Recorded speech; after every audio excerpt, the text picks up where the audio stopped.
Olá, meu nome é Alberto, seja muito bem-vindo e bem-vindo ao canal Dev Eficiente. No episódio de hoje, a gente vai ver o poder do encapsulamento, como facilitador da coesão, sendo aplicado no código e qual que vai ser o resultado disso. A ideia vai ser que o código fique mais simples de entender e que eu tenha que escrever menos testes automatizados para conseguir cobrir, as minhas lógicas ali. E essa é uma combinação muito explosiva, né? Eu escrevo menos teste automatizado, ou seja, eu escrevo menos código no meu sistema, e o meu código fica mais fácil da próxima pessoa entender. E como que eu sei, essas duas características? Porque a gente está aqui, no meio de uma série onde eu estou implementando uma API sob o olhar do CDD, do Cognitive Driven Development, que é um design que preza, que é uma tese de design que preza pelo entendimento. E a gente tem um sistema claro para verificar o que a gente precisa, para verificar entendimento do nosso código. E a gente também tem um sistema claro, não por conta do CDD, mas sim por conta de toda a teoria de testes que já existe, do que a gente precisa testar. Então isso guia a gente de maneira muito tranquila. Então vamos lá para o código, porque eu acho que vai ser muito interessante. E a parte que é legal é um código que eu escrevi. Então eu poderia ter escrito o código mais fácil da primeira vez. E essa é a brincadeira de você, sempre olhar de maneira crítica para alguma coisa que você produziu e ter o repertório necessário para analisar aquilo e tentar achar soluções alternativas. Então, olha só, vamos aqui ver aqui. Seguinte, aqui eu tenho esse código aqui. É um método que chama aceita ser empresário, que está numa classe que chama livro, que faz parte aqui da série onde eu estou implementando essa API que simula aqui, o funcionamento de empréstimos e devoluções, cancelamentos e tudo mais de uma biblioteca pública inspirado aí num domínio descrito num repositório famoso que chama Library do usuário DDD by Examples. E quando eu olho para esse código aqui, pensando no CDD, na métrica derivada do CDD, é importante relembrar aqui a métrica. A métrica que a gente definiu, para contar entendimento é o seguinte: a gente tem até 7 pontos é o máximo de dificuldade de entendimento. Como eu sei quais são os pontos de dificuldade de entendimento que eu escolhi aqui? Você tem um pool de coisas que você pode considerar que dificulta o entendimento na sua equipe. Então aqui, branch, classe, função, beleza? Você pode ter, eu poderia pensar em recursão, poderia pensar em herança, polimorfismo. Imagina que você pode ter N coisas que você considera que podem dificultar o entendimento. A ideia é que a gente sempre escolha, um conjunto de itens, eu sugiro geralmente 3 ou mais, beleza? E esse conjunto é o que compõe a sua métrica. Nessa combinação aí, é o que compõe a sua métrica, e você vai olhando para cada um desses itens no seu código, e se esses itens aparecerem, quer dizer que conta ponto de entendimento. Então aqui a gente tem, classe específica que conta ponto de entendimento, acoplamento com classe específica, utilização de branch de código e função sendo passada como argumento. Tudo isso daqui conta ponto de entendimento na métrica atual. E o código que eu fiz utiliza essas 3 coisas. Então olha só aqui, perdão. Só um segundo. Olha só aqui, Eu aceito um usuário como argumento. O usuário é uma classe do meu próprio sistema, conta um ponto de entendimento. Aqui eu passo a função como argumento por nmatch, conta um ponto de entendimento. Aqui eu faço um if, conta um ponto. Aqui eu faço um if, conta um ponto.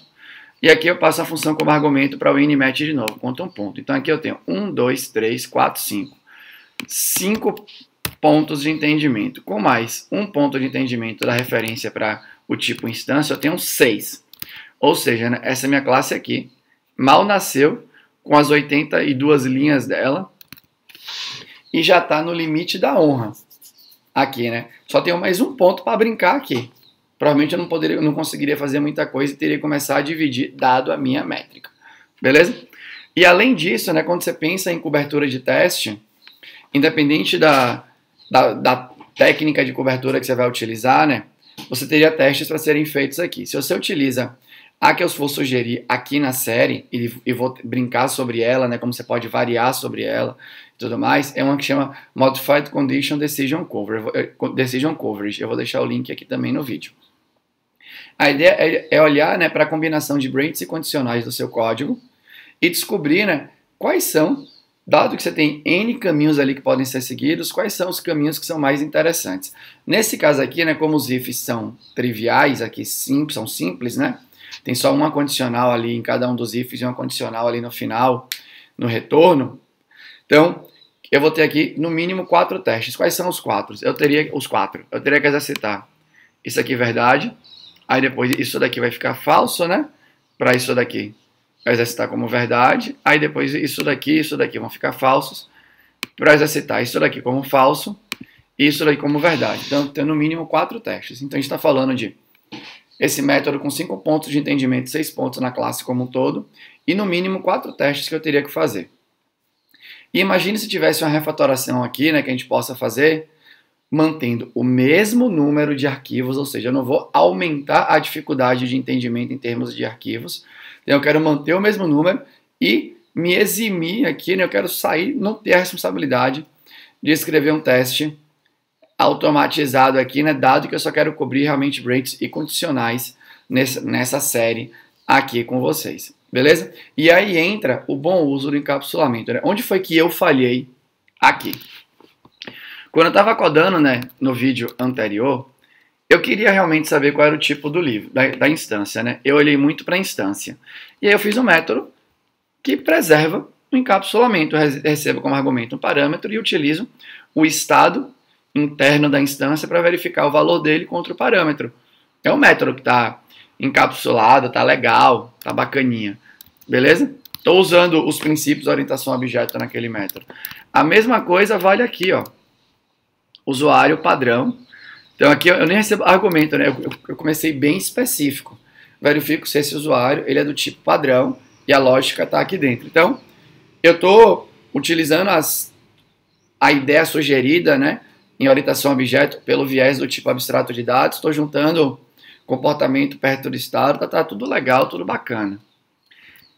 Só que, aí aqui tem um detalhezinho do feeling, né? Quando eu falo do feeling, é da percepção da lógica como um todo, para você conseguir enxergar que tem mais poder de encapsulamento aqui. Se você for olhar todas as minhas lógicas, é para combinar. Essas lógicas aqui, eu combino o tipo da instância com o usuário. Então, se o tipo da instância é livre, eu aceito qualquer usuário. Mas se o tipo da instância não é livre, né, então ela não pode ser emprestada para qualquer pessoa.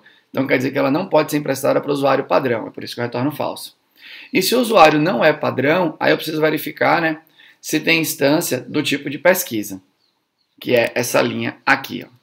Se tem instância que é restrita, porque restrita é só para quem é pesquisador. E nesse momento do meu código, quem não era usuário padrão era pesquisador. Então, rolou, eu fiz o teste com vocês no vídeo anterior e estava tudo certo. Só que, aqui tem esse detalhe, né? É muito usuário contra tipo de instância. O que é que dá para fazer? Ao invés de eu tacar esses ifs todos aqui, ó, e vou tirar tudo. Eu não preciso mais disso. Pra você ver, né? Como eu errei longe aqui, né? Como eu poderia ter sido muito melhor. Eu vou tirar tudo isso.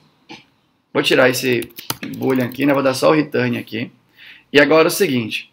Eu quero verificar se a instância aceita o usuário. Porque eu sei que o tipo está dentro da instância. E na verdade não é nem a instância. Eu quero saber se o tipo da instância aceita aquele usuário. Essa é a lógica nesse momento, né? Então aqui, ó, eu posso vir aqui, criar o método aceita, que vai retornar um boolean. E aí eu quero saber se o tipo, dessa instância aceita o usuário. Posso vir aqui, coloquei agora o método aceita aqui na instância, né? Só que aí beleza, né? O livre aceita qualquer usuário e o restrito aceita só o usuário que é específico.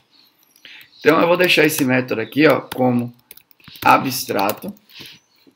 E agora aqui, ó, ele vai me forçar na minha enum aqui a criar as implementações. Lembrando que por debaixo do pano, né, quando você declara ali as constantes da enum, o que você está fazendo, literalmente, o código por debaixo do pano é algo mais ou menos assim, né? Para esse código fazer sentido. Era como se você estivesse declarando a variável assim, ó.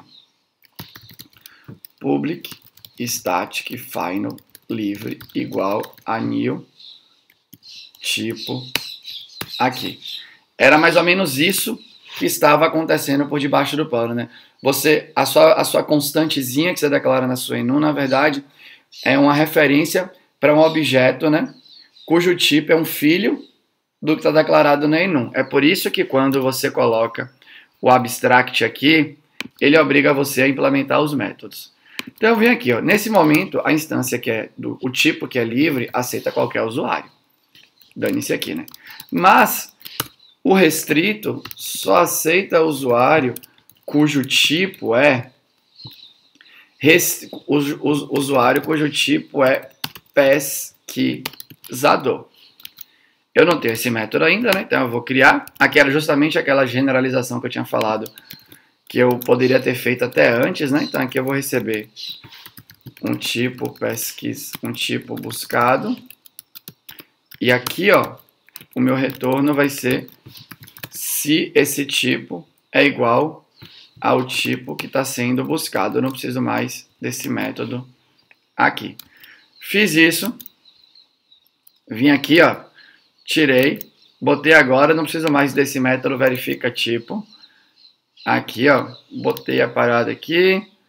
Agora, ó, aqui dentro desse meu aceita ser emprestado, onde tinha 5 pontos, agora foi para 2 pontos, né? Porque eu continuo passando uma função como argumento aqui e tô aqui, né, com o meu usuário. E aí sim, né? Isso que é legal de você ter um sistema claro para você verificar, né, se o seu código está ficando mais difícil ou menos difícil de ser entendível. Nesse caso aqui ficou dado a nossa métrica, e de novo, né, não é que eu acho, é dado a métrica que eu estou utilizando, está sim mais entendível. Se isso é mais entendível para todas as equipes do Brasil, eu não sei, depende da métrica que essas equipes estão utilizando. Beleza?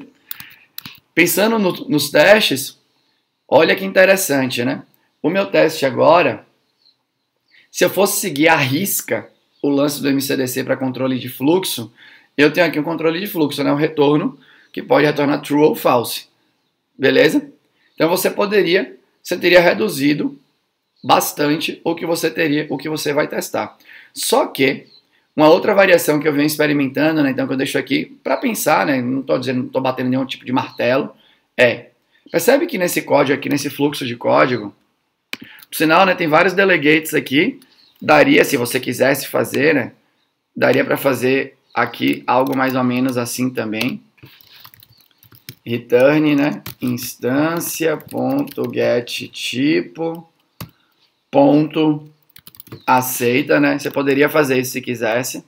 Eu confesso que, de novo, né? Eu não posso, eu tenho que comer da comida que eu tô falando aqui para vocês. Se você tivesse feito instância.getTypo ponto aceita, pela métrica, não dificultaria o entendimento, beleza? Apesar que se você fizesse o instância.getTypo, dificultaria sim, né? Isso que é legal. O getTypo retornaria para esse contexto aqui o objeto de um outro tipo de classe aí, né? Então, aumentaria um ponto de entendimento. Então, o que é legal aqui nesse ponto aqui do código? Quando você pensa em encapsular o seu código de maneira lógica, ou seja, né, você vai mantendo os comportamentos perto dos atributos, o encapsulamento, muitas vezes, como foi aqui, ele é um vetor de facilitação para o entendimento da sua lógica, beleza? Dado a sua métrica. Mas eu confesso que vai ser difícil você combinar pontos de dificuldade de entendimento de um jeito que o encapsulamento seja pior para você, né? Talvez se no seu ponto de entendimento tiver que chamada de método para fora seja algum dificultador de entendimento, talvez, dado uma combinação dos astros aqui, fique. Mas mesmo assim eu não acho que aqui, né? Pode ver que eu troquei. Antes eu chamava dois métodos. Eu chamava um método na classe usuário, que era o método padrão, né? E chamava um método na classe instância, que era o verifica tipo. E agora eu estou chamando um método só também, né? Então percebe que eu facilitei, dado a métrica, o entendimento. E pensando nos testes, eu facilitei a escrita dos testes. E se você quiser ser mais radical, né? Deixa eu voltar aqui no lance que eu estava falando, que é nenhum código que eu fiz aqui, eu fiz um controle de fluxo que eu implementei o if, ou eu implementei o igual, diferente, ou algo do gênero. Eu chamei, né, toda a construção da minha lógica está pautada em cima de métodos que já existem no runtime aí do Java, né? Então eu faço instances.string.nmatch. Beleza? Venho aqui. Aí depois eu faço nmatch, é o método que está lá na classe string. Eu não tenho... Lá dentro vai ter um if para verificar o retorno do aceita, deve ter, mas não foi eu que fiz. Aí aqui tem o aceita, que eu chamo o aceita do tipo. O aceita do tipo chama um método tipo lá do usuário, né, para que o restrito, e aqui só retorna o true. Então percebe que eu não fiz nenhum controle de fluxo programando. Esse é um experimento que eu estou fazendo agora, né, em código, que é, se não fui eu que fiz o controle de fluxo, eu preciso mesmo fazer esse teste? É uma hipótese aqui, né? Será que fazer o teste de um controle de fluxo que não fui eu que implementei, no sentido que eu não fiz os ifs, aumenta realmente, né, revela mais bugs, aumenta a confiabilidade, pode revelar mais bugs, ou seja, aumentar a confiabilidade de execução em produção? Não está claro para mim, então eu estou me deixando aqui experimentar, né? Só escrever os testes de fluxo, de controle de fluxo, quando eu realmente faço os ifs ali, né, e coloco as condicionais, ou faço uma condicional que eu fiz a combinação de ends, ous, e diferentes, e igual, e por aí vai. Beleza? Então, né, realmente aqui, o encapsulamento sozinho facilitou demais o código inteiro, né? Então, sempre vai prestando atenção nisso, né? Tenta manter sempre, na minha sugestão, né, o comportamento perto do estado e seja sempre crítico para ver se a sua rodada de implementação, se você realmente conseguiu olhar direito e pensar que será que eu estou deixando realmente o estado perto do comportamento ou será que eu posso deixar o estado ainda mais próximo do comportamento mais legal aqui, né? Porque se você conseguir achar esses pontos, e de novo, de tanto você fazer, vai ficando nítido para você as oportunidades. E quando você tem essa combinação, gente, que você pode dividir responsabilidade, né, facilitar entendimento, sem ter que criar novas classes, novas unidades de código, independente do tipo de paradigma que você esteja seguindo, se você pode facilitar sem criar novas unidades de código aí, pensando em classe, nesse caso, ou se fosse uma linguagem funcional pensando em funções, tende a ser uma coisa muito legal. Beleza? E ainda tem mais uma coisa de brinde aqui nessa refatoração, né, que nem era o esperado. Do jeito que o código estava antes, com a lógica que não aceita ser emprestado, olha que eu geralmente não penso nisso, né, dado que a especificação que foi pedida agora não verifica novos tipos, não fala que pode ter novos tipos de usuário no futuro, não fala que pode ter novos tipos de livro, não fala nada disso. Beleza? Não tem isso pedido. Então, seu código não precisa suportar isso. Você não precisa pensar nisso quando estiver codando, na minha opinião, né? Esse é um dos pilares de um deva eficiente ali para mim, que é você faz código proporcional. A dificuldade de entendimento do seu código é proporcional ao pedido, né, da feature ali. Só que aqui, por um alinhamento dos astros aqui, né, o encapsulamento, inclusive, deixou o seu código mais flexível. Por que deixou o seu código mais flexível? Antes, se tivesse um novo tipo de usuário, ou se tivesse, por exemplo, um novo tipo de livro, eu teria que ficar mexendo no aceita ser emprestado. Essa lógica mudaria. Eu tenho um if no usuário que é padrão. E agora poderia, né? Eu quero agora emprestar se o usuário for padrão, ou não sei o que lá, ou uso o livro que pode ser emprestado para qualquer pessoa, pode variar, né? A instância do livro que pode ser emprestada para qualquer pessoa pode variar, né? Se a instância for XPTO, pode se for Y, se for uma combinação de Y com Z, ou algo do gênero. Aqui estava tudo aqui, eu teria que fazer mudanças nos outros pontos do código e aqui também na lógica. Agora, olha só o que acontece, né? Eu estou aqui, né? E o tipo, e como agora a lógica, né? O comportamento de verificação se o tipo aceita ou não está pertinho do tipo em si, eu posso colocar tipos novos no sistema.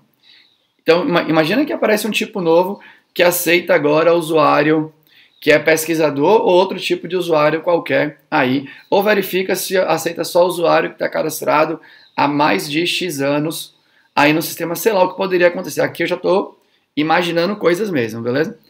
Eu simplesmente colocaria o novo tipo aqui e não mexeria em nada lá no método que faz, ó, na classe livro, né, que faz a lógica sobre as instâncias ali, né? Então, o seu código ficou sim mais flexível e uma coisa que nem é normal, né, geralmente, quando você faz um código mais flexível, a tendência é que, dada a sua métrica de entendimento, o entendimento fique mais difícil, beleza?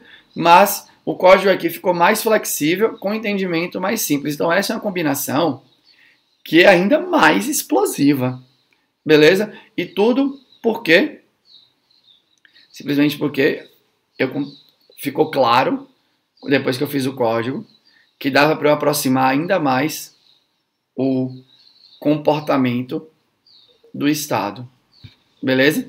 Então a ideia é que a gente fique muito robótico nisso, né? Travou um pouco aqui. A ideia é que a gente fique muito robótico nisso, que a gente olhe e fique procurando isso, mas de maneira sistemática. Por isso que é importante ter uma métrica de entendimento, para você não ficar, né, tentando dividir o seu código sem um limite. Não ter limite é prejudicial para o sistema, para o seu trabalho, que você vai gastar mais tempo fazendo a coisa que você poderia gastar menos, e para as outras pessoas, que você vai achar que pode estar facilitando, mas na verdade você vai estar dificultando aí a parada, dado a régua de entendimento que foi aceita para ser utilizada na equipe, beleza? Mas era isso que eu tinha para falar para você hoje. Se você gostou, né, deixa um comentário aqui. Se você não gostou ou tem um comentário construtivo, deixa aqui também, eu vou ter o maior prazer em responder para você, beleza? Era isso, tchau!